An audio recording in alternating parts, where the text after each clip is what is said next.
찬송가 310장을 찬송하시겠습니다. 310장입니다.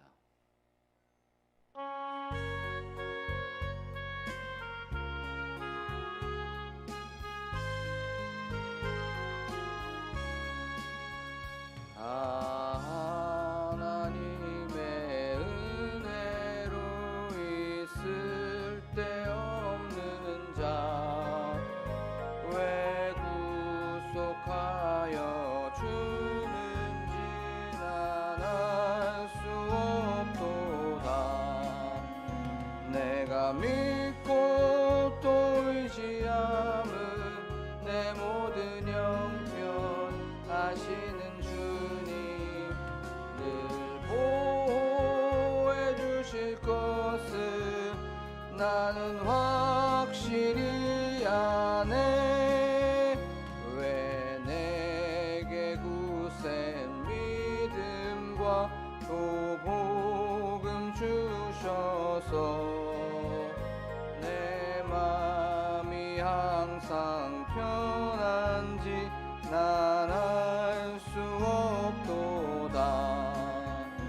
내가 믿고 또 의지함은 내 모든 형편 아시는 주님 늘 보호해 주실 것을 나는 확실히 아네. 왜 내게 성령 주셔서 내 마음 감동해 주 예수 믿게 하는지 난 알 수 없도다.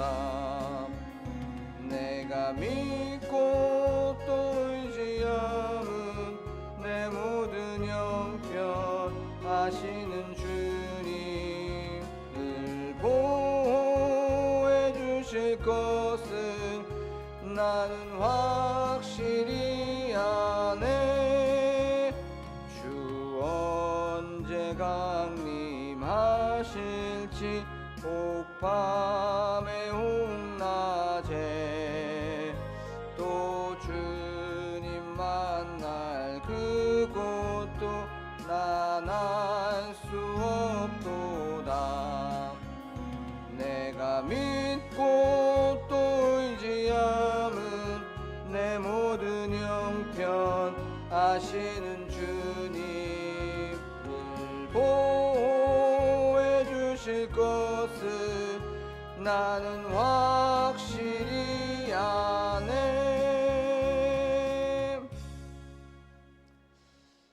우리 지금 이 시간 기도할 때에 이 찬양의 고백처럼 그 하나님의 은혜를 기억하고 또 그 하나님의 은혜를 생각하는 이 시간이 되게 하여 주시옵소서라고 기도하길 원합니다. 우리의 가정을 여기까지 지켜주시고 나를 여기까지 도와주셨던 그 에베네셀의 하나님을 기억하게 하시고 또한 나와 함께 계시는 그 임마누엘의 주님을 바라보게 하시고 또한 여호와 일의 하나님께서 이 모든 것들을 예비하여 주시고 준비하여 주실 것이라고 하는 믿음이 견고해지는 이 새벽 시간이 되게 하여 주시옵소서라고 우리 다 같이 한 목소리로 기도하겠습니다.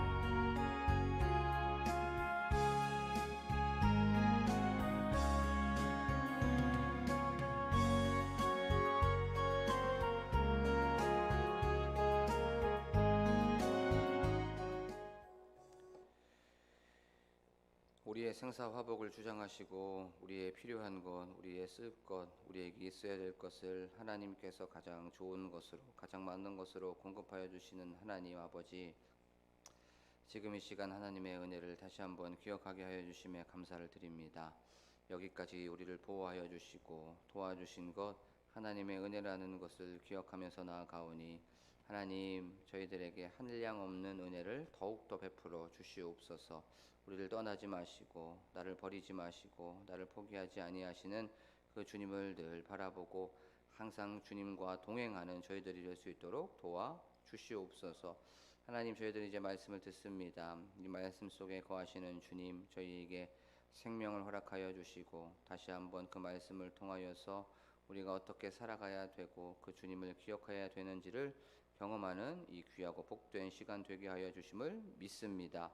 성령 하나님, 저희의 이 마음을 다시 한번 감화 감동시켜 주시옵소서. 말씀을 들을 때에 우리 마음판이 뜨거워지게 하시고 말씀을 다시 한번 새기는 귀하고 복된 이 시간이 될 수 있도록 도와주심을 믿습니다. 감사드리며 예수 그리스도의 이름으로 기도하옵나이다. 아멘. 저희가 나눈 말씀은 열왕기상 11장 말씀입니다. 열왕기상 11장 1절에서부터 8절의 말씀입니다.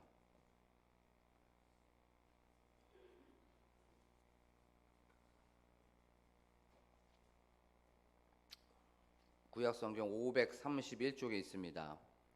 열왕기상 11장 1절에서부터 8절입니다.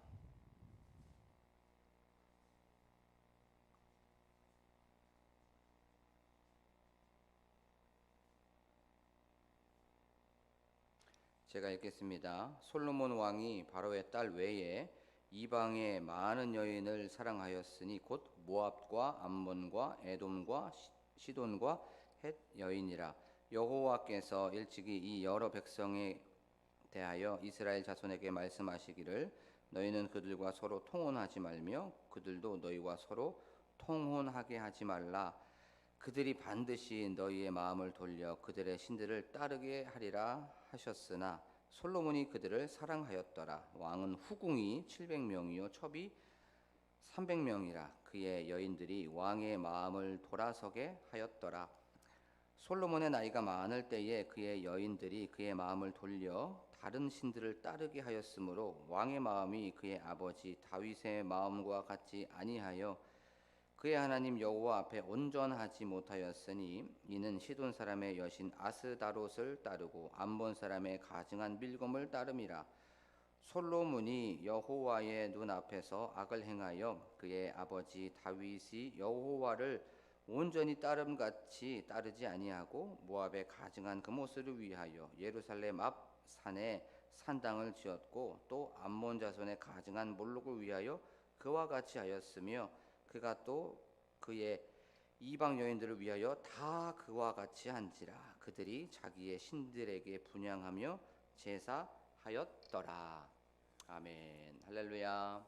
오늘도 이 새벽에 오신 여러분들에게 주님의 은혜와 또 평강이 가득하시기를 간절히 소망합니다. 오늘 11장 1절부터 이 8절 말씀, 솔로몬이 이방 여인들을 사랑했고 또 우상을 숭배했다는 것, 그의 아버지 다윗을 온전히 따르지 않았다는 것을 우리가 머릿속에 또 마음속에 새기고 오늘 말씀을 좀 집중했으면 좋겠습니다. 우리가 저번 시간에 이 열왕기 상에 대해서 좀 서론 시간이었죠. 개요에 대해서 말씀을 좀 살펴봤습니다.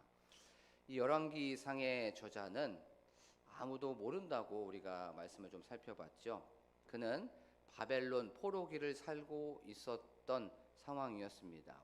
하나님의 감동으로 그 바벨론 포로기를 살고 있었던 그 사람, 익명의 저자가 바로 열왕기상을 썼던 사람이라고 우리는 말씀을 나눠봤죠. 그리고 나서 저자 다음에는 바로 저기 수상내라고 하는 것을 생각하면 된다고 말씀을 나눠봤어요. 기록 연대는 우리가 다 아는 것처럼 남유다가 멸망하고 나서 기원전 586년에 이제 남유다가 바벨론에 의해서 멸망을 하게 되죠. 그리고 나서 이제 그 사람들이 바벨론으로 끌려가게 됩니다. 거기에 살고 있었던 사람이 586년에서부터 제1차 포로 귀환 때인 537년까지 그때 기간 동안 이 열왕기상을 기록했다는 것에 대해서 말씀을 살펴봤습니다. 그리고 또 수신자는 바로 두 부분으로 좀 살펴볼 수가 있었어요. 첫 번째 수신자는 바벨론 포로기에 살고 있었던 그 사람들, 또 두 번째는 이스라엘 땅에 살고 있었던, 모든 것이 다 무너져 버리고 황폐하게 되어 있었던 그 상황 속에서 살고 있었던 사람들이 수신자였다는 것에 대해서 나눠봤죠.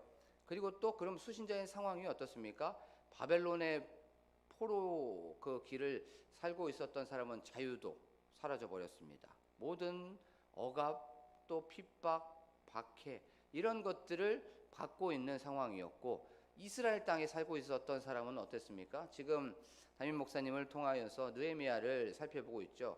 성전도 무너지고 성벽도 무너진 상황이었어요. 그리고 성문도 무너졌습니다. 모든 것이 다 황폐화되고 폐허가 된 그런 상황이었습니다.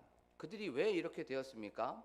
그들은 하나님의 말씀을 무시했기 때문에 그렇죠. 하나님의 말씀을 가볍게 여겼습니다. 그래서 하나님도 섬기고 우상도 섬겼기 때문에 그들은 하나님의 진노를 받을 수밖에 없게 되었어요. 그것을 통해서 우리에게 주신 메시지는, 하나님은 잘못한 것에 대하여서는 반드시 징계하시고 반드시 벌한다는 것을 우리가 알아야 된다는 것에 대해서 말씀을 살펴봤습니다. 그 하나님이 바로 공의의 하나님이시죠.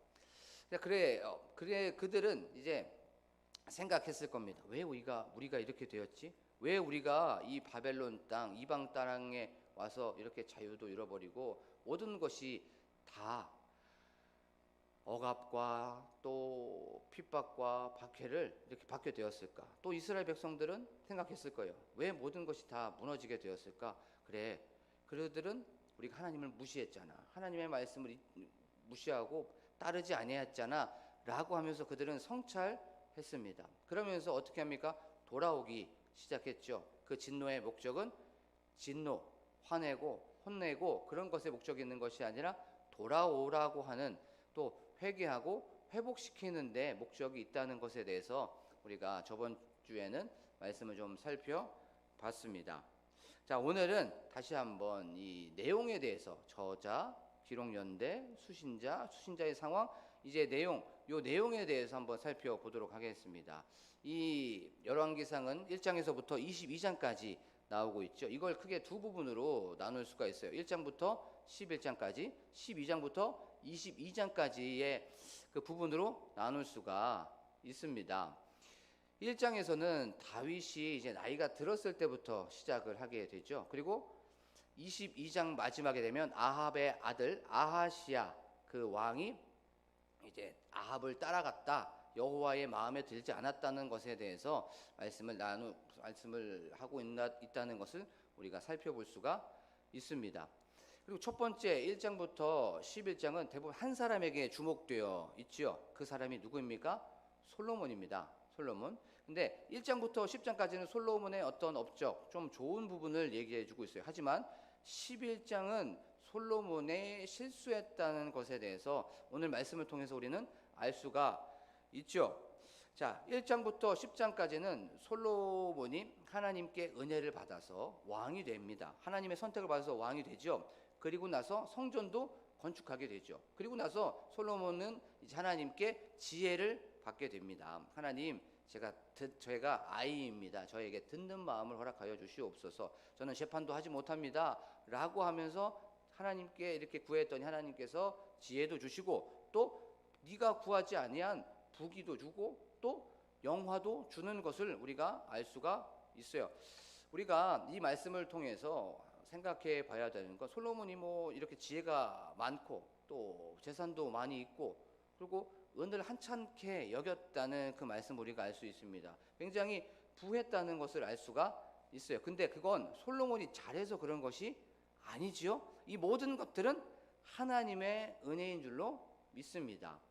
우리가 찬양을 했던 그 고백처럼 이 모든 것들은 하나님의 은혜입니다. 이 쓸데없는 자, 죄로 인하여서 죽을 수밖에 없는 자, 죽어있는 자를 하나님의 은혜로 천국을 선물로 주시고 영생 우리에게 선물로 주신 줄로 믿습니다. 그리고 여기까지 나를 지켜주시고 우리 가정을 지켜주시고 우리 나라와 민족을 지켜주시고 특별히 우리 교회를 지켜주시는 건 우리가 뭔가를 잘해서 그런 것이 아니죠. 이 모든 것들은 하나님의 은혜인 줄로 믿습니다. 우리가 이 새벽에 그 하나님의 은혜를 기억하면서 나아가기를 원합니다. 신앙은 다른 것이 아니에요. 하나님의 은혜를 기억하고 하나님의 은혜를 생각하는 겁니다. 그러면서 그 은혜와 그 하나님의 은총을 받아서 삶 속에서 그것을 그렇게 살아가는 것, 이것이 바로 신앙생활이라는 거죠. 우리가 어떻게 여기까지 오게 되었는지, 우리의 가정, 우리의 자녀, 그리고 우리의 나라와 민족, 우리 교회, 이 모든 것들이 하나님의 은혜구나, 나는 은혜 없으면 살아갈 수 없구나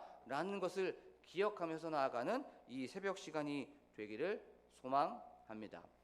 열왕기상 1장부터 10장까지는 솔로몬이 하나님의 은혜로서 이 모든 것들을 이루고 하나님의 은혜로서 살아갔다는 것을 얘기해주고 있어요. 여기까지는 좋습니다. 하지만 이 11장 1부의 마지막은 그렇게 청사진이 아니에요. 좋은 모습이 아닙니다. 솔로몬 말년에 바로 마음이 여호와 하나님을 떠났다는 것을, 그 마음이 돌이켜졌다는 것, 다시 세상으로 갔다는 것을 우리가 말씀을 통해서 알 수가 있죠. 자, 솔로몬은 이방 여인들을 사랑했습니다. 여호와께서 분명히 오늘 말씀해 보면 2절 말씀해 보면 이렇게 말씀하고 있습니다. 너희는 그들과 뭐 하지 말라? 통혼하지 말라고 하였습니다. 그렇죠? 너희는 그들과 서로 통혼하지 말며 그들도 너희와 서로 통혼하게 하지 말라. 그들이 반드시 너희의 마음을 돌려 그들의 신들을 따르게 하리라 하셨으나 솔로몬이 그들을 사랑하였더라라고 성경은 말씀하고 있어요. 너희들 이방 여인과 결혼하지 말라는 거예요. 그렇죠? 그들과 관계를 맺지 말라는 겁니다. 왜냐하면 그들과 결혼하게 되면 그들이 네 마음을 돌리게 할 거야. 또 그들의 신들을 따르게 할 거야. 그런데 솔로몬이 어떻게 했답니까? 그들을 사랑했다라고 말씀하고 있어요. 그 사랑했던 증거가 뭡니까? 그에겐 후궁이 700명이고 첩이 300명이었다고 적나라하게 고발하고 있는 것을 우리가 알 수가 있습니다. 물론 이것은 우리가 나라를 견고하게 하는 이 정략적인 정치적이고 외교적인 어떤 목적이 있었어요. 그런데 우리가 이것을 알아야 됩니다. 나라는 인간적인 어떤 정치나 어떤 외교의 정책으로 되는 것이 아니었어요. 그렇죠? 지금도 동일합니다.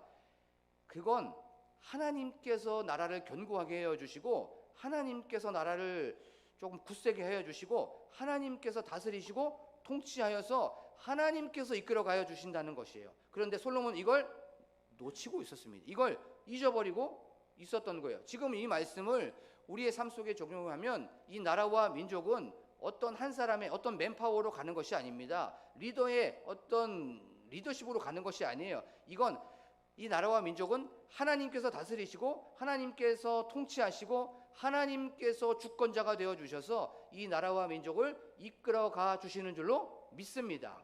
하나님께 기도하고 하나님께 끊임없이 우리가 간구하면 하나님께서 이 나라와 민족을 견고하게 하여 주시고 굳세게 하여 주시는 줄로 믿습니다. 그런데 솔로몬은 이걸 놓치고 있었던 거예요. 그래서 정략적인 결혼을 통해서 외교적인 어떤 부분을 통해서 정치적인 부분을 통해서 내가 이 나라를 견고하게 하겠다, 그런 마음을 가지고 있었던 겁니다. 그리고 두 번째는 굉장히 쾌락적으로 빠지게 되었다는 것을 알 수가 있어요. 육체적인 목적이 있었습니다. 이방 여인들을 보고 그들을 사랑했다는 겁니다. 눈에 보이는 것, 안목의 정욕이 그 마음속에 찾아왔다는 거예요. 그로 인하여서 어떻게 됩니까? 우상 숭배에 빠져들게 되는 그런 결과를 우리가 이 말씀을 통해서 알 수가 있었습니다. 굉장히 문란해졌습니다. 그 당시에 이방신을 섬겼을 때 굉장히 난잡해집니다. 성적으로 문란해지는 것을 우리가 알 수가 있죠. 한 성전에 모여서 산당에 모여서 그 안에서 한 사람과 한 사람이 동침하는 것이 아니었어요. 수많은 사람들이 모여서 난잡하게 거기에서 문란한 짓을 하는 것이 바로 이방 숭배를 하는 것이었어요. 그냥 이방 숭배를 하면서 절을 하고 비는 것이 아니었습니다. 이 안에서 수많은 남자와 여자들이 모여서 난잡하고 문란한 성적인 행위를 하는 것이 바로 그 이방 신을 숭배하는 것이었어요. 그걸 했던 거예요. 그걸 이렇게 이 이스라엘을 타락시키고 이스라엘을 분열시키고 쪼개는 그 근본, 그렇게 왕국을 분열시키는 초래한 결과를 그것을 누구를 통해서 했습니까? 솔로몬이라는 사람이 그 우상 숭배를 통해서 보여주고 있는 거예요. 참 어떻게 이렇게 된 걸까요? 이 열왕기상 초반에 보면 자기는 부족하고 연약하여서 하나님께 계속적으로 기도했어요. 양을 그 제물을 1,000마리나 해갖고 하나님께 드렸던 그 왕이 솔로몬이었습니다. 그런데 나중에 보면 후궁이 1,000명이나 됩니다. 성경은 일부러 1,000번째와 1,000명의 이 후궁과 첩을 비교하고 있는 것이에요. 왜 이렇게 된 걸까요? 바로 솔로몬은 하나님을 가볍게 여겼습니다. 하나님을 무시했던 거예요. 솔로몬이 하나님께 제사를 드리지 않은 것이 아닙니다. 솔로몬 예배 드렸어요. 제사 드렸습니다. 하지만 동일하게 이방의 그 우상들에게도 동일하게 섬기고 그들과 함께 했었다는 것을 알 수가 있어요. 하나님도 섬기고 우상도 섬기고 하나님도 섬기고 세상도 섬겼던 그 모습이 바로 솔로몬의 모습이었던 거예요. 자신의 지혜가 많아지자, 자신의 부가 많아지자 하나님을 잊어버리게 되고 하나님을 가볍게 여기고 하나님을 멀리하고 하나님의 마음을 떠나게 됐던 거예요. 자신의 마음 속에서 그렇게 된 겁니다. 말씀을 묵상을 하다가 이런 생각이 좀 들었어요. 과연 부요함이 축복일까라는 생각이 들었습니다. 우리가 풍성해지고 우리가 많아지고 무엇인가 손에 많아지게 되면 그것이 우리에게 축복일까? 이건 축복을 가장한 것이 아닐까. 왜냐하면 부요해지고 많아지고 또 풍성해지면 하나님께 하나님 이 은혜 감사합니다. 하나님을 찬양합니다. 하나님을 더 따르겠습니다. 더 신뢰하겠습니다. 나의 믿음이 더 견고해져야 됨에도 불구하고 우리의 모습이 그 믿음이 더 굳세져야 됨에도 불구하고 더 많아졌기 때문에 더 풍성해졌기 때문에 오히려 하나님도 섬기고 세상도 섬기는 이 솔로몬의 모습이 내 모습이 아닐까, 우리의 모습이 아닐까를 한번 생각해 보게 되었어요. 결핍이 있었을 때, 뭔가 좀 부족함이 있었을 때, 뭔가 모자람이 있었을 땐 하나님, 저 요것이 진짜 필요합니다. 하나님께 간절하게 기도하여서 그 하나님께 답도 얻고 하나님께 응답도 받게 돼요. 하지만 내가 가지고 있는 것이 많아지고 내가 가지고 있는 것이 풍성해지면 하나님이 점점 초라하게 됩니다. 하나님이 점점 우리 삶 속에서 작아지게 돼요. 그래서 어떻게 선택을 하게 되죠? 내 지혜로 선택하죠. 내 물질로 모든 것들을 행하려고 합니다. 해보려고 합니다. 그리고 어떤 인적 네트워크, 사람을 통해서 이 모든 어려움들, 어떤 문제들을 해결하려고 하지요. 그리고 내가 여태까지 살아왔던 내 지혜, 내가 가지고 있었던 내 데이터베이스 안에 있는 내 경험들, 이것으로 우리의 삶의 모든 일상의 문제들, 어려움들, 이 결정들을 해결하려고 하는 그 모습이 바로 우리의 모습이 아니고 제 모습이 아닐까를 좀 한번 묵상을 하게 되었어요. 그래서 우리가 하나님으로 살아가기보다는 내 힘으로 살아가고 내 능력으로 살아가지는 않았는지를 오늘 말씀을 통해서 다시 한번 경험해 보기를 원합니다. 말씀을 준비를 하다가 예전에 있었던 일이 하나 생각이 들었어요. 제가 전도사 시절에 제천에 있었습니다. 그 제천에 처음에 사택을 들어가게 됐는데 그 사택이 참 특이했어요. 사택이 8평이었습니다. 8평. 이 8평이 그냥 집이 아니었어요. 이 샌드위치 판넬로 되어 있는 정확히 말하면 8.5평이었어요. 거기에서 이제 사택에 들어가게 되었습니다. 샌드위치 판넬 아시죠? 이따만한 스티로폼 있고 그래갖고 사람들이랑 또 제가 하는 말이 컨테이너 박스에서 산다고 얘기를 했어요. 거기에서 이제 들어가게 됐는데 이제 가서 이제 보일러를 크게 켜려고 했습니다. 보일러를 켜려고 했는데 보일러 그 스위치 누르는 데는 있었어요. 그런데 불이 안 들어오는 거예요. 불이.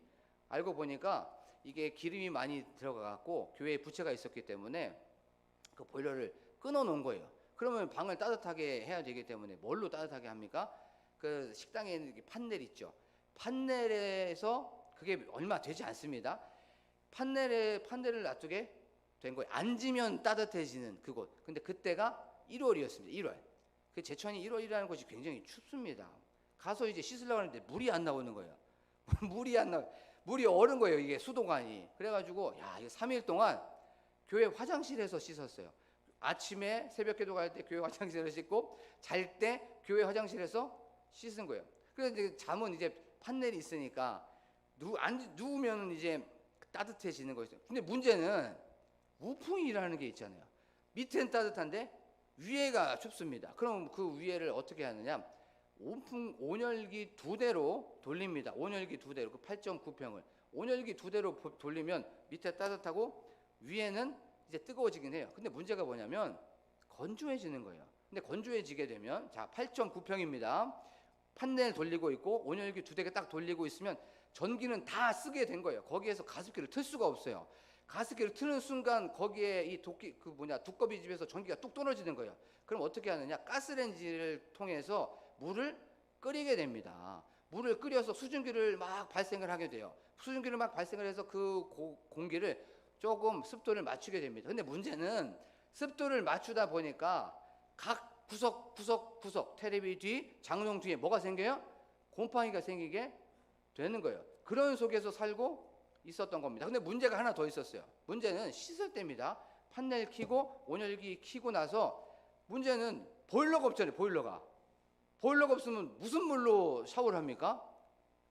따뜻한 물을 나오게 할 수 있는 그 기계가 하나 있긴 했어요. 5리터짜리 순간 온수기가 하나 있었어요. 순간 온수기가 5분 동안 뜨거운 물이 나오게 되면 물이 차가운 물로 바뀌게 돼요. 미용실에서 사용하는 물입니다. 이건 그렇죠? 이런 곳이 사택이었어요. 근데 여기에서 결혼을 했습니다. 결혼을 하고 나서 이제 처음에 시어머니가 아니죠. 장모님이 오셨어요. 장모님이 오셨는데 저를 위아래로 이렇게 쳐다보는 거예요. 그러면 한숨을 이 8.5평짜리 샌드위치 판넬에서 보일러도 없어. 거기 안에서 판넬로 살아? 위에 온열기에서 살아? 거기에서 뜨거운 물도 안 돼. 거기에서 살아가면서 저를 위아래로 이렇게 쳐다봤습니다. 그러면서 한심하다는 듯이 이렇게 하게 되었어요. 근데 문제는 또 있었어요. 비가 오면 이 샌드위치 판넬이 양철입니다. 다다다다다다다다 소리가 나요. 비가 오면. 그래서 그 빗소리로 인해서 잠을 잘 수가 없어요. 그런데 하나님께서 은혜를 베풀어 주셨기 때문에 아침에 굉장히 피곤합니다. 그럼 아침에 그 새벽 운행을 해야 되기 때문에 잘 자게 되었어요. 아주 곤히 잠을 자게 되었어요. 근데 아내 뱃속에 누가 있었냐면 첫째 아이가 있었습니다. 그 다다다다다다 하는 그 빗소리를 들었던 거예요. 그래서 요즘에 아이가 참 특이한 행동을 하게 됩니다. 비만 오면 차로 가자는 거예요. 그리고 차로 가서 뭘 하자고 하면 빗소리를 자기 듣고 싶다는 거예요. 빗소리를.